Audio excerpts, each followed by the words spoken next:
Hello guys, good morning, good afternoon, good evening, depending on when you are watching this video. How are you guys doing? How is your family? I hope you guys are doing well. Thank you so much for watching our video, watching our arts, giving us a like, sharing our videos. We do not take it for granted. So this morning I decided to come here and tell you something that I saw on my Facebook timeline. This woman's story is so touching because I've known her for years. She's my triplets birthday mate, and I've always read her post. And today I saw a post she made about 9 hours ago, and I thought to bring it to you. So I'll be reading it for you. How Peter Obi gave her a seat in the airplane, inside the plane. He was already seated. Let me read it so that you understand what happened. He said, "You don't see me, you didn't see me. You don't know me. You only heard me. Humanity first." She now said, "I have been trained in the third sector, non-governmental organizations, to be non-religious and non-political, but you touched my humanity. Thank you for being so kind to me, sir. My flight time was changed twice today, and after finally boarding just at the aircraft door, I was informed that there was no more seat and that I will need to go back to the bus. I will need to go back to the bus to be conveyed to the waiting area to keep waiting. When their staff ordered me to hurry in onto the bus, I shouted in a teary voice that I had been in the airport since 11 a.m. and would not allow him to order me by almost 6 p.m.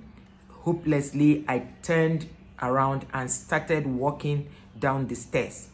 Just then, the air hostess started calling me to come back on board, and alas, you heard my voice and stood up for me and told them to give me your seat.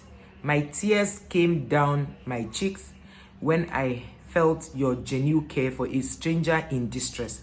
I prayed for you throughout the flight. That is, she prayed for Peter Obi throughout the flight. Just like you stood up and ensured I got a seat. God will stand up for you until you get your position back. When they think you need to be back in the waiting room for the next flight, God will come through for you just like you did for me." When I read this thing the first time, I wasn't here, but I felt it. You know how I've waited at the airport. I remember in 2015, I was pregnant with my last son, and I was going for my brother's wedding. They had cancelled, and the next day was a traditional wedding. So I decided to leave like a day prior to the event. And when I got there, they cancelled that flight until about almost maybe 9 o'clock. And then they told us that we can't fly. I know how bad I felt. Then for this to happen, Peter will be giving her his own seat. So meaning that Peter will be stood throughout the flight. This is humanity at its peak. See, the reason when people see me talk about Peter Obi, they feel because I'm Igbo. I am not Igbo. I don't even know Peter Obi. Like, I have never spoken to him. But from the man's life, from his history, you will see that Peter Obi is one man that has compassion. Is one man that, remember the incident while he was governor? He went to a school to check out the buildings that were destroyed from a windstorm, and a student came to him and said, "Sir, you promised you were going to do so and so for our school, but you didn't do it." The Peter Obi now said, "How much was the whole thing?" They told him, and immediately he asked somebody there to write a check to the school. He's this kind of leader that will be held accountable. He's one leader that sees the other person's pain as though it's his. And I see Peter Obi like one man that if he becomes the president of Nigeria, he can go to market. I mentioned it in one of my videos that he can go to Utako or Wuse Market or to any junction that was blocked. He is that man that will be the man of the common man. I don't know how to explain it. Peter Obi is one caring, approachable. He will never be that president that will shield himself from people or say, "I am the president, so you cannot assess me." He will be he will run a open governance. I don't know the right word to use. He would be accountable. He's one person I see that has credibility in everything he does. Peter Obi, when his mall got burnt, he had the shopping mall next cash and carry got burnt for a number of months. He still paid the staff, even while the place was already, nobody was there, they were not working. He paid the staff for I think 3 or 6 months, and then asked them to use the opportunity to be looking for other jobs so that they don't go hungry. This was before he contested, or before he came out to start, because his election was just barely 9 months. So you can imagine that Peter Obi, and when Peter Obi became very popular because of the kind of things he stood for, no rigging election, you don't need to give people money to vote for you, you don't need to buy anything for people to vote for you, and people became so popular. I started seeing things Peter Obi had done years back, how he was always in people's occasions. He would travel out of the country to attend people's occasions. That's why I kept saying, and I've said it in one of my videos, I said, Peter Obi is a very deliberate young man. I think he started his career to become a president when he was in his 20s.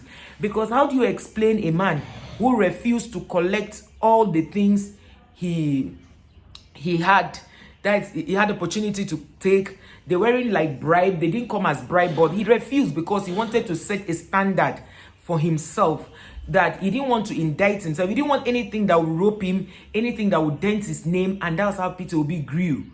So what Peter Obi had done for this woman, if this woman was somebody I didn't know, probably I would not even be talking about this, but she's a woman I have followed on Facebook. Like, she celebrates my children because my triplets are sharing the same birth month with her and date. So it really, I felt, see the way she was smiling.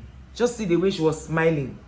See the way she smiled. That's to show you that she's really, really feeling relaxed. That nothing even, how we all have been in that point where we think that everything is so bad and we needed help. That position you are, that things are really bad and you feel like giving up, and then somebody comes through, somebody you don't expect, like you have a deadline to pay for something, and then from nowhere somebody sends you money and says, use this money to offset the bill, or the person didn't even know about it but just sent you the exact money you needed. How that break can be. It's just a breakthrough that you cannot explain. And this is where I say this is the hand of God, because there are some miracles you see and you will indeed say, this must be God. That is what Peter Obi had done for this lady. Because if maybe I didn't know her, and I've seen a lot of shares, 21 people shared this, her write-up, because Peter Obi is a man that will regain his mandate. I don't know him. Even if Peter Obi becomes a president, I might never meet him one-on-one. So nobody will say, you're just saying it because of your selfish. I don't know Peter Obi. I don't know his wife. So I don't know anybody related to Peter Obi. So whatever I'm doing is from a genuine concern for Nigeria. For those of us who have been so patriotic till this time. I'm in my 30s and I have not relocated out of Nigeria. That's to show you that it's been a struggle for me not to go. I have been one person that believes in Nigeria. And when I see anybody that will better Nigeria and make things go round to the common man, that is my own aim. And that's my aim. And I just want to thank you guys for watching this video to this time. I hope this video made sense and encouraged somebody, for us to go out there and be kind. Be kind to people. And when people say you offended me, say, I am sorry if what I said or did offended you. It wasn't my intention. When we begin to do that, the world will be a better place. Thank you guys for watching, and see you guys in our next one. Bye.